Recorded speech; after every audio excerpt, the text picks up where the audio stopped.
Hello and good morning students, welcome back to your online classes. We were going through chapter number 8 which is motion for 9th standard और हमारी previous class में हम लोगों ने पढ़ा था about acceleration कि acceleration क्या होता है और हमने उसमें देखा था कि acceleration is basically velocity और acceleration में हमने पढ़ा था velocity में हमने देखा था कि velocity is basically dependent on speed and direction of an object. अगर इन दोनों में से कोई भी एक फैक्टर चेंज होता है तो that leads to change in velocity and when velocity changes तो कितने टाइम में वो वेलोसिटी चेंज हो रही है वो चीज़ डिटरमाइन कर रही थी एक्सेलरेशन, है ना. अगर वेलोसिटी इंक्रीज होती है तो एक्सेलरेशन वाज पॉजिटिव, अगर वेलोसिटी डिक्रीज होती है तो एक्सेलरेशन वाज नेगेटिव. और इसमें हम लोगों ने एक्सेलरेशन में यूनिफॉर्म एक्सेलरेशन क्या होता है, रिटार्डेशन क्या होता है, ऐसे फैक्टर्स भी देखे थे. Now in our today's class we are going to look at graphical representation of motion. basically हम graphs के through समझने की कोशिश करेंगे कि motion को कैसे identify या कैसे show कर सकते हैं, है ना. now जहाँ तक graphs की बात है, you have two types of graphs to look at. आपके पास दो टाइप के graphs होते हैं. एक तो आपके पास होता है डिस्टेंस टाइम ग्राफ, ठीक है. इसको या आप इसको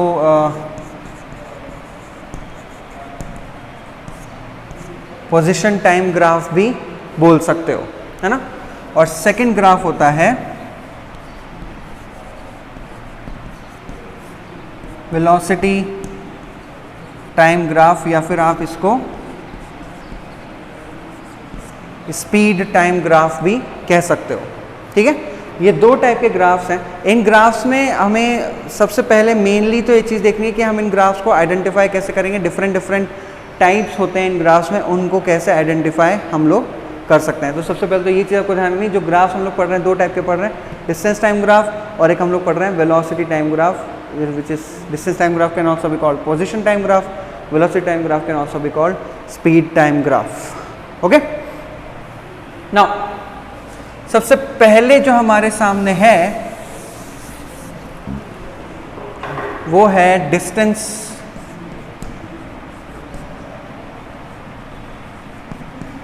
टाइम ग्राफ. अब एक जो डिस्टेंस टाइम ग्राफ है इसमें दो फैक्टर्स हैं जो कि हमें ध्यान रखने हैं. सबसे पहले तो कोई भी एक, अगर मैं आपको डिस्टेंस टाइम ग्राफ बनाकर दिखाऊं, सो डिस्टेंस को हम लोग ऐसे शो करते हैं, यहाँ पर इस एक्सिस पे काम शो होता है और टाइम इस एक्सिस पे शो होता है. As you know that graph as an X and Y axis, X axis और वाई एक्सिस होती है, तो डिस्टेंस शो हो रहा है इस एक्सिस पे और टाइम शो हो रहा है हियर. सेकेंडली, एक डिस्टेंस टाइम ग्राफ में जो कर्व होती है, this is called a curve of a graph. इसको हम लोग, इससे हम लोग शो करते हैं स्पीड को, ठीक है.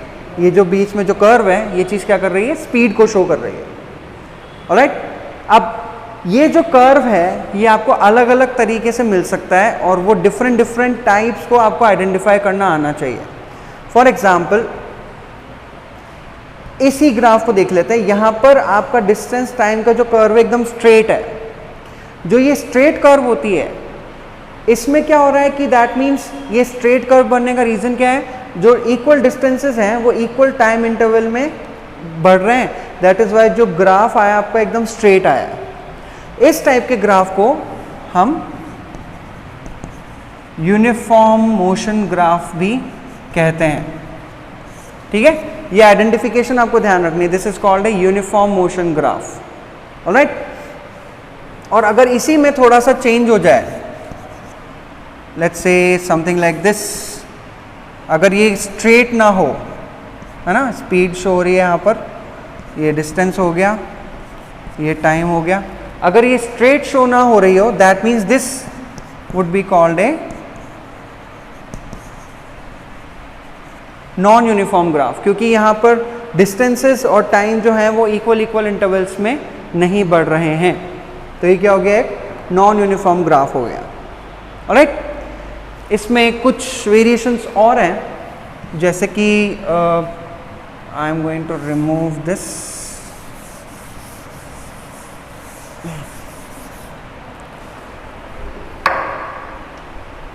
अगर आपका ग्राफ में अगर आपको ऐसी सिचुएशन मिल रही हो जहाँ पर आपकी कर्व पैरेलल आ रही है टाइम एक्सिस के, है ना, जो स्पीड वाली कर्व है वो पैरेलल आ रही है टाइम एक्सिस के, तो उसमें आपको क्या चीज़ अज्यूम करनी है कि इस पर्टिकुलर कंडीशन में पोजीशन चेंज नहीं हो रही है। सी, डिस्टेंस वाला जो ग्राफ है वहाँ पर ये कर्व एक जगह पे स्टेबल है, दैट मीन्स डिस्टेंस में कोई चेंज नहीं आ रहा। दैट मीन्स अगर डिस्टेंस किसी भी चीज़ का चेंज नहीं हो रहा है तो वो क्या है, रुका हुआ है ऑब्जेक्ट, है ना। डिस्टेंस वो बढ़ नहीं रहा है तो उसमें क्या है, ऑब्जेक्ट रुका हुआ है। तो इस पॉइंट पे सिर्फ एक चीज़ इंक्रीज हो रही है, that is time. Time increase हो रहा है, सी, टाइम इज इंक्रीजिंग। तो इफ एन ऑब्जेक्ट, अगर किसी ऑब्जेक्ट का डिस्टेंस नहीं चेंज हो रहा है, सिर्फ टाइम चेंज हो रहा है, दैट मीन्स वो ऑब्जेक्ट रुका हुआ है, because time is always increasing, तो वो ऑब्जेक्ट रुका हुआ है। उस केस में हम इसको बोलते हैं स्टेशनरी ग्राफ। स्टेशनरी ग्राफ, ठीक है। ये क्या, ये पैरेलल ग्राफ क्या शो कर रहा है, एक object which is not moving, stationary object के को शो कर रहा है, ठीक है। तो ये जो है, ये आपको एक तरीके से ध्यान रखना है ग्राफ के अंदर हम किस किस टाइप से। एक और इसमें सिचुएशन आती है,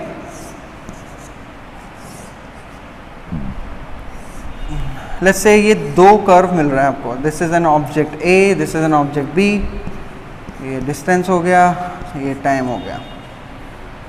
इस टाइप के ग्राफ में हमें पता लगाना पड़ता है कि अगर दो ऑब्जेक्ट की स्पीड का हमें दे रखा है तो इनमें से कौन सा ऑब्जेक्ट की स्पीड ज़्यादा है, ये हमें फाइंड आउट करना पड़ सकता है। तो उस कंडीशन में सिंपली आपको क्या करना है कि इन दोनों ऑब्जेक्ट्स को इनके डिस्टेंस और टाइम से मैच करना है। सो लेट्स से इसका डिस्टेंस आ रहा है इस पॉइंट पे और इसका जो डिस्टेंस है वो आ रहा है इस पॉइंट पे, राइट। ए ऑब्जेक्ट का जो टाइम है वो इस पॉइंट पे आ रहा है और बी ऑब्जेक्ट का जो टाइम है वो इस पॉइंट पे आ रहा है। ए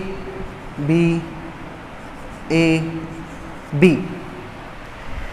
तो अगर देखा जाए इसमें जो ए ऑब्जेक्ट है वो डिस्टेंस ज़्यादा कवर कर रहा है लेकिन कम टाइम में कवर कर रहा है, right. On the other hand जो बी ऑब्जेक्ट है वो टाइम ज़्यादा ले रहा है और डिस्टेंस भी कम कवर कर रहा है। तो ऑब्वियसली हम लोग इसमें बता सकते हैं कि अगर कोई ऐसा ऑब्जेक्ट जो कंपैरेटिवली कम टाइम में ज़्यादा डिस्टेंस ट्रैवल कर रहा है उसकी स्पीड ज़्यादा होगी, इज़न्ट इट। तो यहाँ पर हम बोल सकते हैं ए है जिसकी स्पीड ज़्यादा है बी के कंपैरिजन में। इस टाइप के ग्राफ भी आपको मिल सकते हैं when you are going through the graphs. तो ये भी आपको पूछा सकता है कि भाई दो ऑब्जेक्ट दे देंगे और आपसे पूछ लेंगे कि उनका कितना स्पीड में क्या डिफरेंस है, कौन सा ऑब्जेक्ट की स्पीड ज़्यादा है या कम है, ठीक है।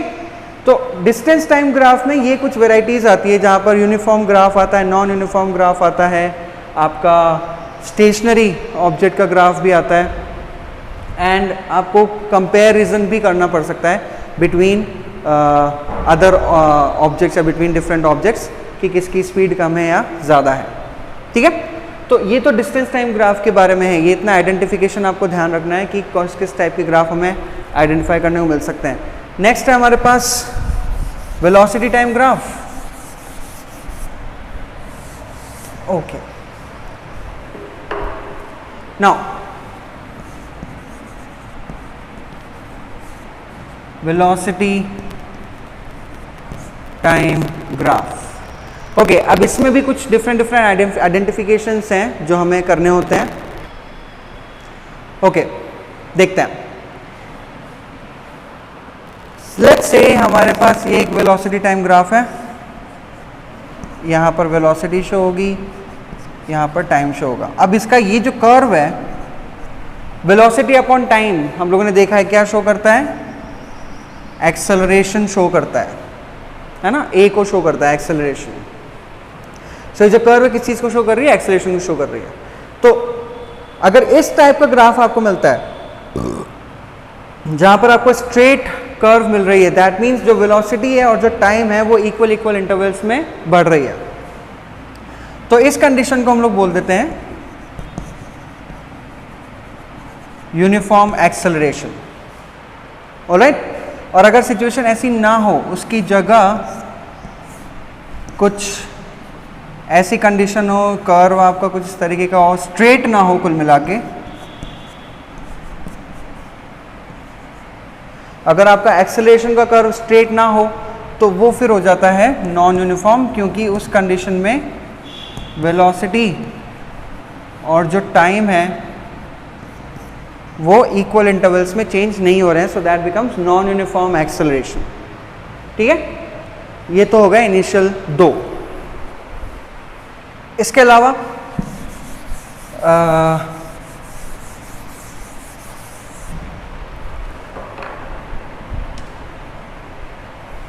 नेक्स्ट अप जो हमारे पास है वेलोसिटी, टाइम। ओके, अगर कर्व नीचे की तरफ आ रही है, डाउनवर्ड कर्व है, एक्सेलरेशन की अगर डाउनवर्ड कर्व है, तो यानी कि ये हो रहा है कि वेलोसिटी डिक्रीज हो रही है, और वेलोसिटी जब डिक्रीज हो रही है तो इसको हम लोग बोल देते हैं, ये क्या चीज़ शो कर रहा है, ये शो कर रहा है रिटार्डेशन, है ना। डिक्रीज इन वेलोसिटी या नेगेटिव एक्सेलरेशन शो कर रहा है, ये भी हम बोल सकते हैं, right. Then another comes, this is something just like what we did in distance time graph. अगर यहाँ पर जो एक्सेलरेशन की कर्व है वो पैरेलल हो टाइम कर्व के, अगर एक्सेलरेशन की कर्व टाइम कर्व के पैरेलल हो तो इसमें क्या चीज़ शो होती है भाई, इसमें जस्ट लाइक डिस्टेंस में कोई चेंज नहीं हो रहा था, वैसे यहाँ पर वेलोसिटी में भी कोई चेंज नहीं हो रहा है, there is no change in velocity. और हमें पता है कि एक्सेलरेशन क्या होता है, it is the rate of change of velocity. If there is no change in velocity that means there is no acceleration happening in the object. इस case में भी सिंस उस वहाँ पर हम लोग बोल रहे थे जीरो मोशन, ऑब्जेक्ट मूव नहीं हो रहा था, डिस्टेंस चेंज नहीं हो रहा था, यहाँ पर वेलोसिटी चेंज नहीं हो रही है, ऑब्जेक्ट तो मूव हो रहा है, वेलोसिटी लेकिन एक पॉइंट पे है। If it is 10 kilometers per hour then it is only 10 kilometers per hour, उसमें चेंज नहीं हो रहा। सो दैट मीन्स मूव तो हो रहा है लेकिन वेलोसिटी कम नहीं हो रही है और घट और बढ़ भी नहीं रही है। If there is no change तो एक्सेलरेशन इज इक्वल टू 0। ठीक है, तो ये क्या हो गया, ये ओवरऑल आपका जीरो एक्सेलरेशन ग्राफ हो गया। Alright, so these are some variations that you need to look at when you are going through graphical representation, especially जब हम velocity और distance time graph की बात करते हैं तो ये अलग अलग variations आपको मिल सकती है when you are going through the questions।